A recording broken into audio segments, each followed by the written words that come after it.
CTM Stock Analysis Thursday. Is it a buy or not? Watch this brief and short 1 minute video till the end to find out.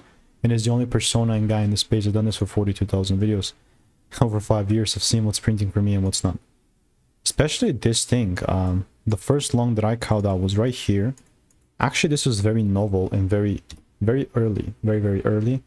The time was like 56 cents. I was expecting it to come down to 45-ish. Take it up.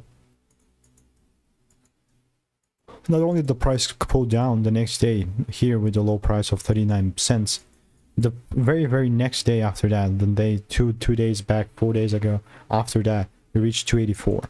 That's crazy. And then I got a loss. And then this, my long side prediction is still sitting here. Still sitting to this bias. You know, I'm not going to change the thing because, of course, I'm still looking for that long, but more so looking for another opportunity of how I could double down on that, if that makes sense.